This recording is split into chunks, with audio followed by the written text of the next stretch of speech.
Hi all, hope everything's okay. Um, it's getting a bit better now. We've got one or two restrictions lifted off us, but yeah, it's a lot better. I went for a good long walk yesterday, probably about 4 mile along the cliff tops, um, and it was great. I still kept looking over my shoulder, waiting to be pounced on by somebody, which is it's a shame really, but that's the way it goes, isn't it? I've already done this waffle, Steve's weekly waffle, on on my other computer, and I waffled on for about 40 minutes, and for whatever reasons it didn't save it, so I'm going to do it again on here, but it'll be a bit shorter this one. I was going to write a few things just about how I feel, the usual waffle. So I'm reading a little bit just to remind me of what I was waffling on about.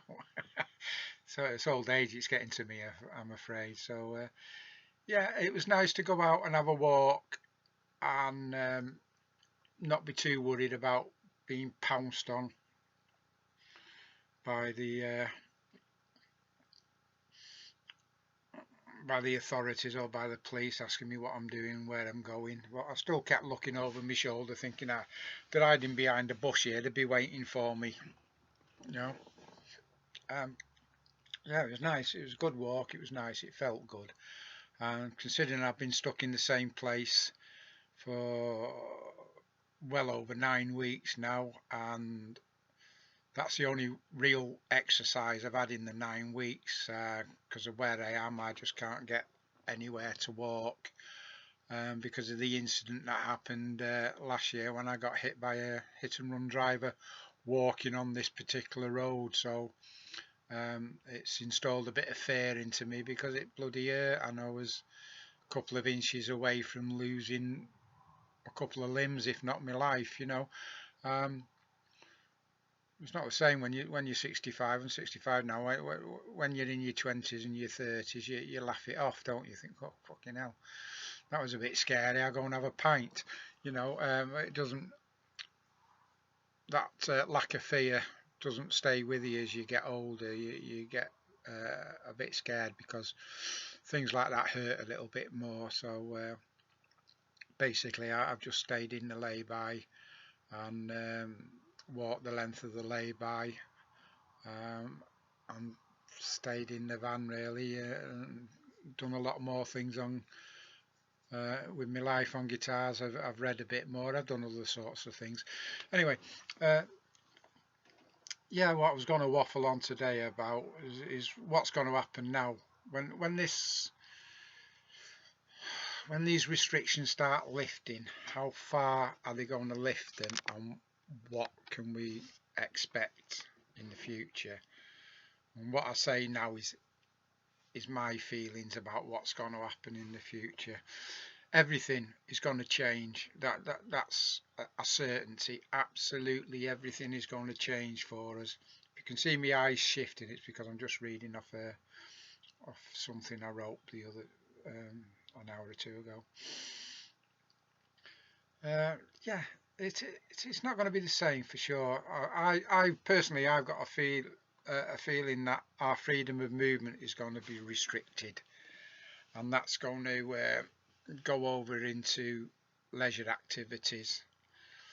Okay. Also, our nightlife, open air festivals, sporting events, and any other crowd forming activities. I think they're all going to be reviewed.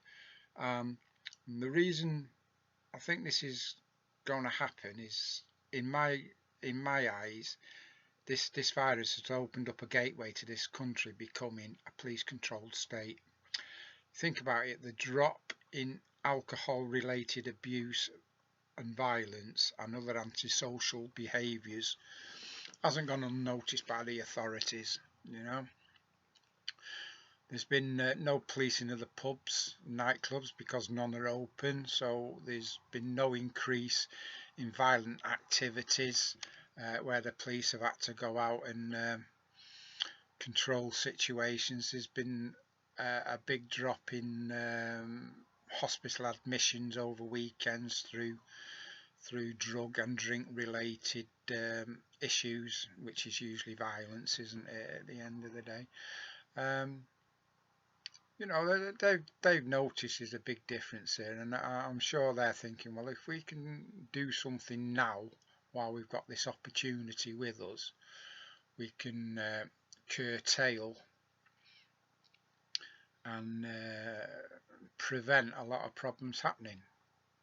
You know, the biggest worry for the police over the weekends is alcohol related events, isn't it, at the end of the day? But yeah, we're all human beings. We all want to live our life different ways. Some people are compliant, some people aren't. I mean, you know, I was like anybody else. When I was 18, I wanted to go to the pub, have a good time. I didn't certainly want to get into fights. I did get into trouble and fights occasionally.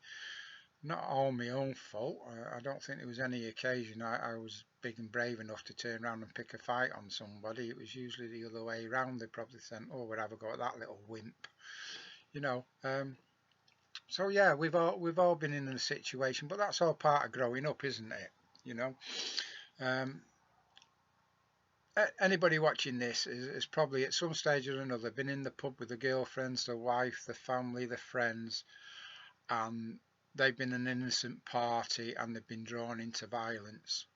You know, if somebody comes and pokes a finger in your face when you're sat on the table having a quiet drink with your missus because they don't like you, they don't like your missus, or they're jealous of you or your missus, you're not going to sit there and say, "Oh, I'm very sorry, I'll just nip home and change my clothes and change my attitude and come back, shall I?" You know, you're gonna defend yourself, and as soon as you stand up to defend yourself, it's going to be violent. It's not very often people have a verbal argument. It just isn't. Even the most placid of people will defend themselves or their family when they have to. That is human nature.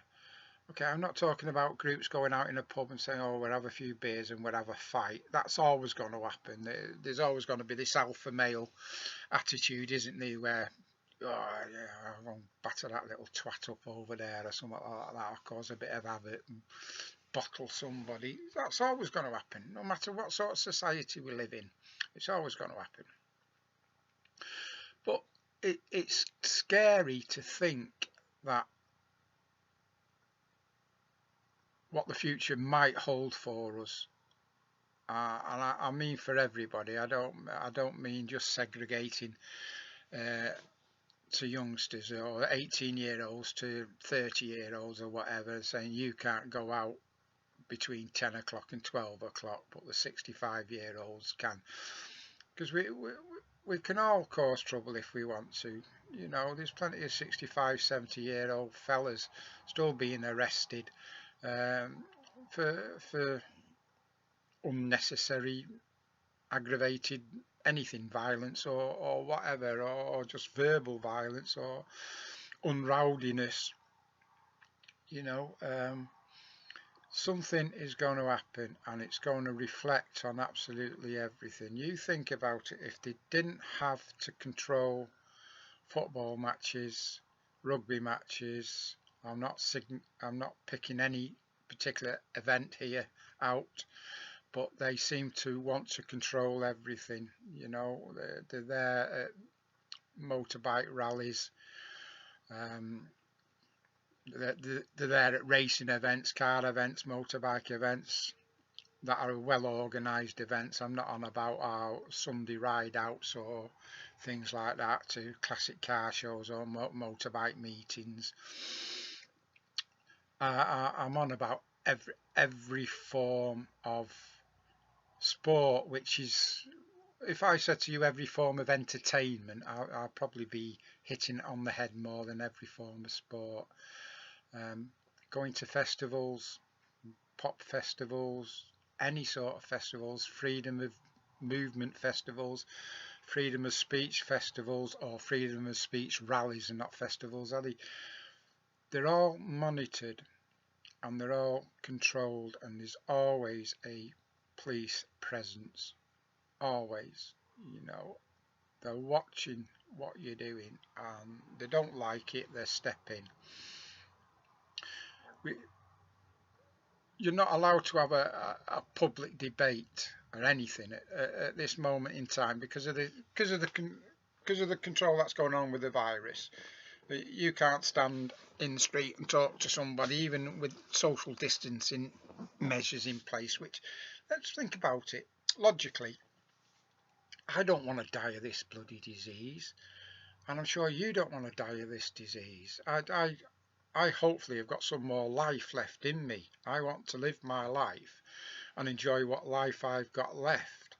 I don't want to end up in hospital with this disease. I don't particularly want to end up in hospital because I've been battered shitless by some drunk because I'm walking down the street and I look like easy prey. You know, I don't want that. I want to live my life my way. I am doing no harm to anybody. I'm a peaceful sort of person nowadays. I was a bit of a twat like we all were when I was younger. You know, but I say that's all part of growing up, isn't it? You know, you never have a life without any violence. But the biggest violence at the moment that I see, and I'm watching a lot of YouTube channels like we all do, and I'm picking my favourites out, and I'm watching a lot, and 75% of YouTube videos at the moment are all concerning the way police in this country and in other countries are treating the public. You know, I'm not demeaning anybody or anything. I'm just having a waffle here. You look, okay, some of the videos are deliberately made to goad the police into being aggressive. Some of the videos are made to goad the police into being aggressive. But that is bringing out the true colours of what the police, or what extent the police will go to get their own way. Now, it's not always the case. Total innocent people like myself, like you, can be walking down the street and a police officer will approach you in an aggressive manner, especially with this going on now, because they've got all these so-called new powers where they think they can come and do anything. I'm talking of a personal experience here, namely, personal me. Sunday afternoon, walking from where I had parked my van to go to the town, which is closed. Going to the town with 2 carrier bags full of rubbish that I'd saved up in the van, i.e. tins, bottles, plastic bottles, food wrappings, newspaper, anything you can think of that you would chuck in your bin without giving it a second thought. I can't do that. I've got to put it into bin bags and take it somewhere to dispose of, which is usually the bottle bank and the cardboard bank and the paper bank and the tin bank. That's 90% of my rubbish. I'm walking down Sunday afternoon, 2 o'clock, police car pulls up. Excuse me, sir, are you aware of the restrictions that are out nowadays because of this COVID, whatever you call it, virus? Yes, officer. Do you mind telling me where you're going and what you're doing and what's in the bags? I do, actually, officer, yeah, I've no need to. Have I done anything wrong? So no, we're just making inquiries, seeing where you're going and what you're doing, but we do need to know your name. I'm not prepared to give you my name, officer. I haven't committed any offence. I'm not doing anything wrong. I'm taking my daily exercise, which is a walk. He says, well, where are you going? He says, well, if you really want to know, I'm going down to the bottle bank to remove all these papers and tins and cans and etc. I says, because there's nowhere else for me to deposit than the recycle centres closed. I'm not allowed to go on the campsites because they're closed. We go on a campsite, we pay our fee that allows us to deposit our rubbish in the waste bin. Part of our fee is allows us to use the facilities, which is the waste bin and the water facilities, etc. Oh, you're in the motorhome, are you? I'm sorry, officer, I've done anything wrong? If I've committed any offence, I'm free to go. Well, yes, you're free to go, but we'd like to ask you a few questions. We really need to know where you're from and what your name is. Oh, I'm sorry, officer, I don't feel like talking anymore. Okay, so now they're out of the car.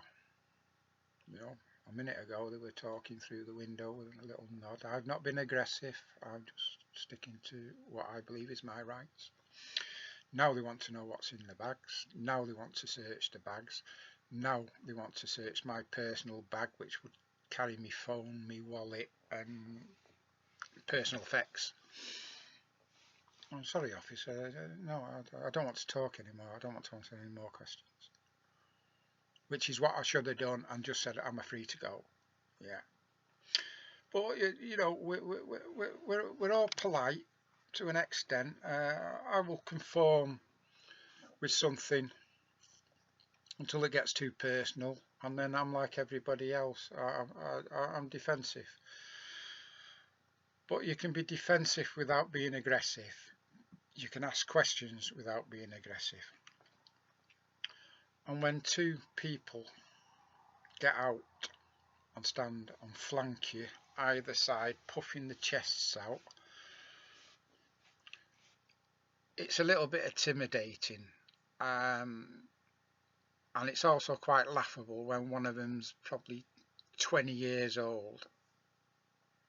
They seem to think that, oh, this is an old man here, he's done fuck all with his life except sit on his ass and watch telly or something like that. They don't realise that a lot of 60 odd year old people plus have been in the army. A lot of that, my generation, were in the Falklands, things like that. They seem to think we've done nothing. They don't seem to think that we've been to gyms, we've done any sort of training or anything like that, either in self-defence or martial arts. They just think we're old men and we can be pushed about with a finger. Well, I'm very sorry, I've got respect for everybody, but only when they give me respect, and I'm certainly not having some snotty-nosed 20-year-old little puff in a police uniform trying to make an attempt to get hold of my personal property because they want to, you know. So it's a step back. I step back, they step forward. I step back, they step forward. You know what I mean?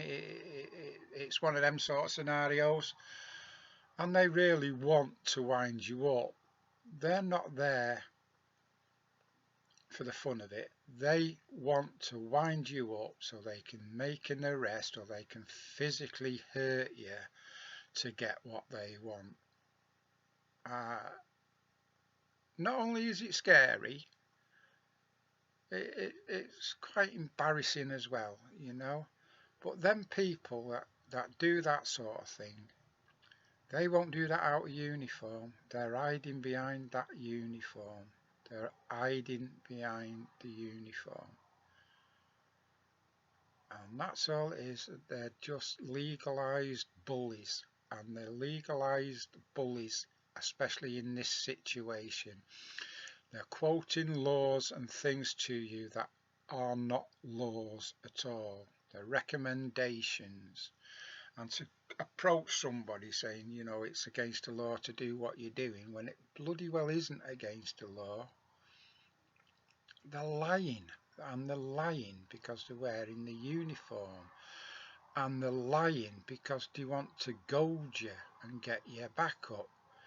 Now, what harm is one person, i.e. me, doing walking down a deserted road carrying 2 carrier bags, which you can see when you look down into the bags, they're full of bleeding cardboard and plastic bottles and tins. You can see that. In fact, you can bleeding smell it, you know. Surely that's enough. Oh yeah, you know, and they didn't actually come up with excuses to me, but they will. I've seen, you watch YouTube, you watch the shit on YouTube, you can see what's going on. Oh, we've had reports that there's been somebody going into gardens and looking round the sheds and things like that, or entering other people's property, and we're just wondering if it was you. Description actually fitted you quite well. You know, it's like that didn't actually happen, but that is a scenario that does happen, because they can use that to then authorize a search on you. We've had a report of somebody who looks not dissimilar to you, causing trouble, walking around, breaking into places, acting suspicious. That is enough for them to stop and search. So, you know, why tell the lies? You know, why tell the lies? This is what gets on my tits. That we are going to be a controlled police state. After this, we are going to be as close as a controlled police estate, or whatever state, whatever we call it in this country. We are going to be controlled in some form or another, and it won't be for our benefits. It will be for the benefits of the government and the do-gooders and the police, to keep us off the streets at night, and probably in the day as well. You know, it's there. Just look at the warning signs. You know, the nightlife activities have gone down to virtually zero. You know, and that's how they want it. That's how they want it to be. They do. You know, it's scary. It's scary. If you've got to justify why you want to walk down somewhere and have a drink of alcohol, or why you want to go somewhere and meet somebody, if we've got to justify that, life isn't worth living. You know, we'll be having timetables, right?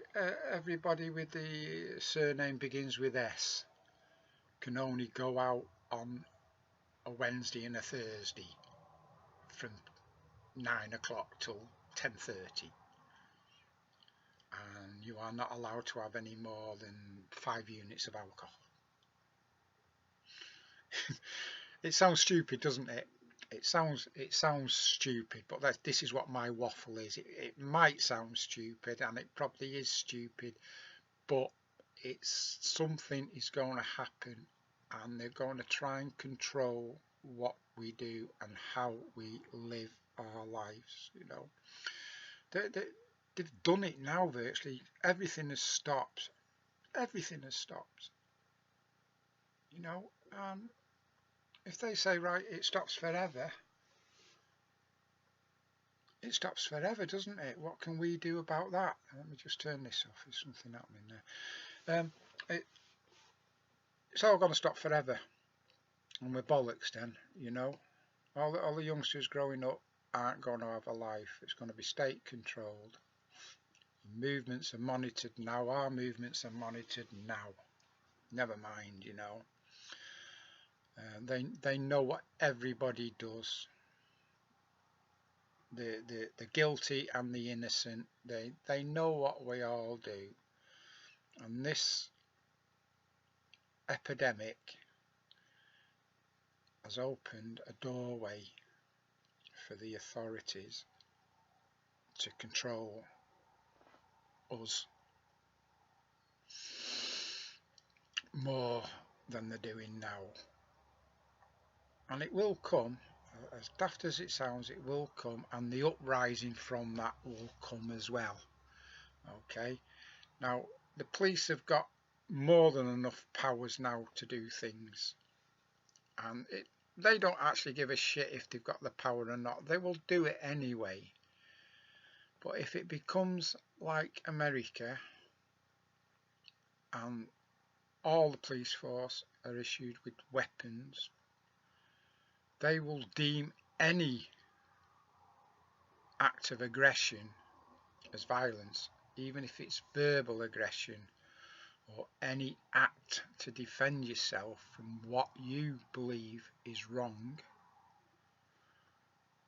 You know, they're drawing tasers now on bloody 16-year-olds and people. Well, if they draw a taser on somebody like myself who's had a bloody massive heart attack and has lost over a quarter of the heart, it's going to wipe me out instantly. I'm not going to be able to suffer such severe electrical shocks as that. What are they going to do first? Ask me before they taser me. Excuse me, are you of good health? Have you had a heart attack or anything like that? They're not going to say that, are they? And I'll say, yes, I have. So, oh, well, we can't taser you then, can we? We'll just beat the fucking shit out of you. You know, sounds stupid. It's going to happen. They're not going to give a toss. An act of aggression to them is you not complying to their questions. If they want to know your name and you say, no, I'm sorry, that's an act of aggression. Why are you being so defensive, sir? Yeah? We think you're up to something. Why won't you give us your name and address and let us know? I'm sorry, officer, because I don't need to. I've done nothing wrong. Oh, that's a funny attitude. To me, that's an act of aggression. Either give it us or we'll arrest you. That's what it's coming to. We'd have tattoos on our fucking foreheads with numbers on, you know. We can barcode him and find out who he is. You know, how far is that off in the future? All newborns being chipped like dogs and cats, yeah, just in case. We'll just implant a chip in case this beautiful little baby turns out to be a twat when he grows up, and we'll be able to find out who he is and control him without actually asking him. He'll walk past a telephone mast that can pin and chip people. It's going to happen. It's going to happen. I mean, the technology's there now, isn't it? Anyway, you know, and the government. You think about the government; they can change and break rules and make rules as and when they make them. You know, that's why all these silly little laws are actually still active and still alive. You look at, you know, something like okay, we're allegedly with free people. You own your own house. You've got a nice plot of land. You own your own house. You're debt free. Everything's hunky dory. You live in a nice place. Then all of a sudden you get a letter from the council saying they're planning to put a new road through the area where you live, and unfortunately this involves using some of your land. You go through all the courts and that and defend yourself, and they can't have the land, and then they turn round and say, well, we can compulsory purchase your land if we need to. Oh, there you go. We haven't got any freedom at all, no matter who you are or what you've got. Compulsory purchase is like saying we don't give a fuck what you want to do. We want to do this and we will do it. You know, it's just a step down from there to making our lives compulsory. I can't even say it now. Making our lives being run by other people. They will tell us what we can do and when we can do it. You won't have any freedom. You look at the rules and regulations about things now, all under different disguises of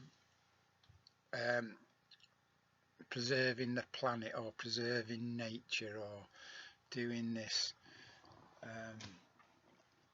It's bad news. It's getting bad news. You know, all the events, all the hoops that people who want to organise events have to go through just to get an event up and running, and then one of the biggest restrictions is that event has got to be policed. That event then, because it's got to be policed, it's got to be a charged event. It can't be a free event because the organisers have got to get money to pay the police to watch the event. You know, to guard the event or police the event, I should say. Sorry. It's scary. I mean, like now we're going into shops and we can only go in singly. Okay, I agree with this. This is a prevention to an epidemic which is here. There's no doubt about it. There is something happening, but I don't mean this in the wrong way or anything now. Out of all the people that have died in this country, in the UK, over the last few months, I can't, is it 34,000 or something it stands at now? I do not know anybody that has either died from the virus. I do not know any family that has had anybody in their family die from the virus. I'm not saying there isn't anybody. I'm saying I do not know anybody in this country connected to a family member that has passed away with this virus.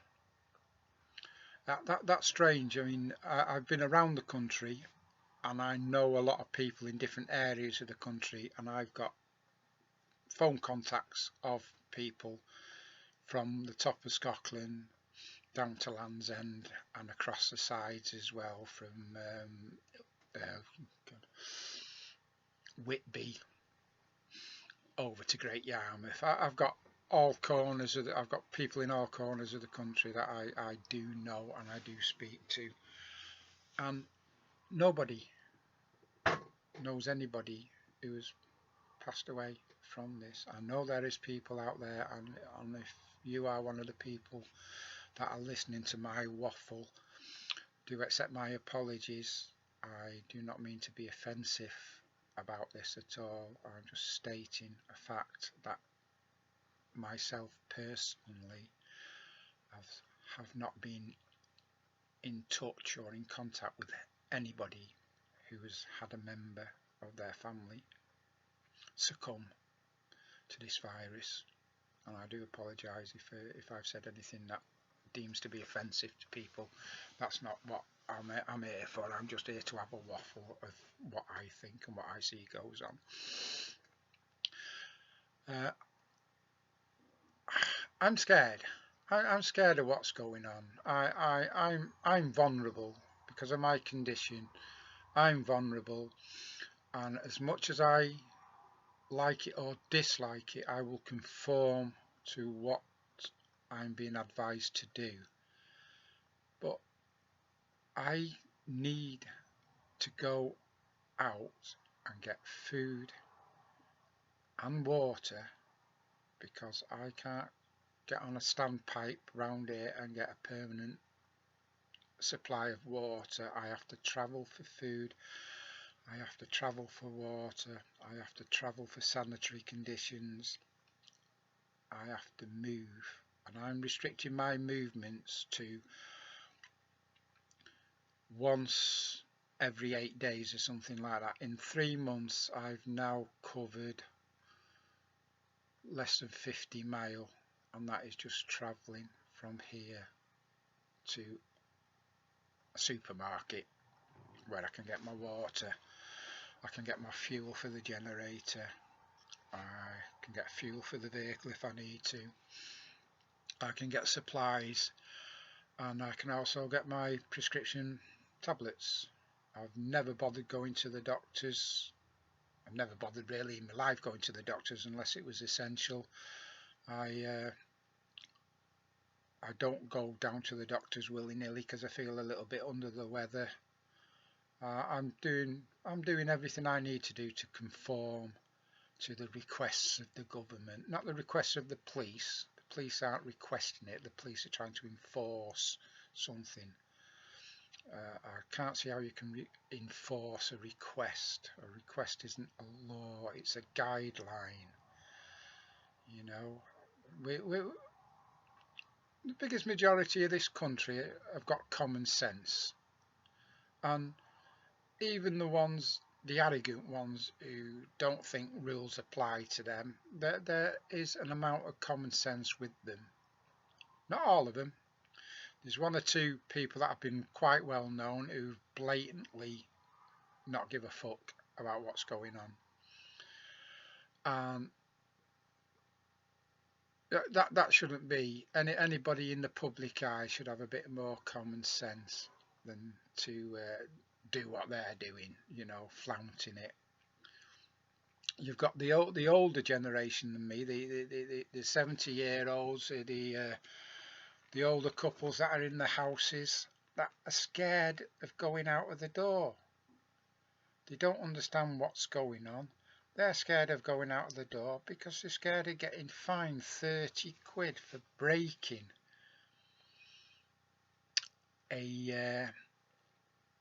well, it's not a law, for breaking a code of conduct. They don't understand that. These are elderly people that have been through wars together. They've been through rationings. They've been through everything. They're now suffering. Like most elderly people are starting to suffer with dementia, starting to suffer understanding why they're being restricted.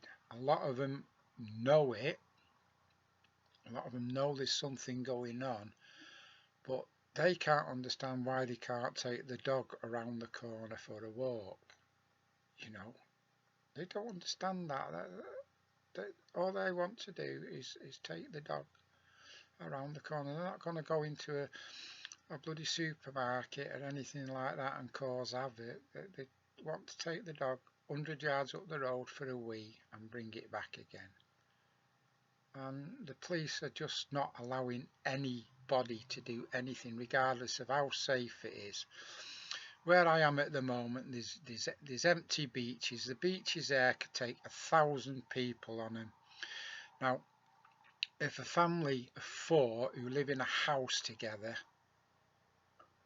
can't go out and sit on a beach and observe social distancing, you know, why can't they do that? They're not doing anything. If they're stuck in a car, then they're not transmitting the disease. If we can go in a shop and social distance and have thousands upon thousands of people go through that shop in a day, keeping a social distance, the air in that shop is going to be full of absolutely everything that people are breathing in and breathing out. In the open air, you're not. Anything that's breathed in and breathed out is going into the air. Admittedly, it's going into the air, but it's not going into a confined place. It's diluted by billions and billions and billions of parts per centimetre or per metre, however they work it out. You go in a confined shop, you go in B&M. B&M is noted for being over warm, for never having any cooling systems. You go in there, it's like going into a greenhouse. You put bacteria in that greenhouse and it will spread because it's got nowhere else to go. The shops are open from whatever it is, 8 o'clock till 10 o'clock at night or 9 o'clock at night. So you've got all them people going through that shop in a day. That's where the diseases or this virus are going to catch on to other people. Even with the social distancing, it's going to affect some people. We wear masks. I put one of my my bandanas on as a mask. Now, if I did that last year, I'd have armed police around me thinking I was going to rob the place. Now it's accepted. It's fair enough. Self-preservation again, isn't it? We're helping ourselves. There's just no uniform in the rules and regulations. They don't know what they're doing. It's up and down. They're doing their best. They're trying their best, and thankfully, people are conforming, or the biggest majority of the community or this country are conforming to the requests of the government to help save lives and preserve life and take the strain off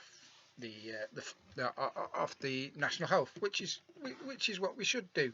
The national health is there for us all. It's not just there for the particular ones. It's there for us all. You know, we can still go if we need to, but let's not encourage it by going out and catching the disease and having to be looked for. If we can do our own part to keep ourselves safe and keep other people safe, we can soon get this over with. But my biggest concern is when this is over, things are going to change, and they're not going to change for the best, because, like I said before, the authorities have now got a safety valve to keep the streets safe at night, for want of a better word, to stop the wanton violence and the drunkenness and the drug taking and the partying and everything else people do to enjoy themselves. You know, you just can't do it. You can't do it. I mean, look at the hassle we have with going out with cameras and videos nowadays. We are allowed to film anything and everything that is in view in a public place. There is no law to say you cannot go around with a camera videoing or taking photographs of what you see. When children are concerned, there's got to be some conformity there. You can't go taking photographs of children on the beach in a state of undress or something like that.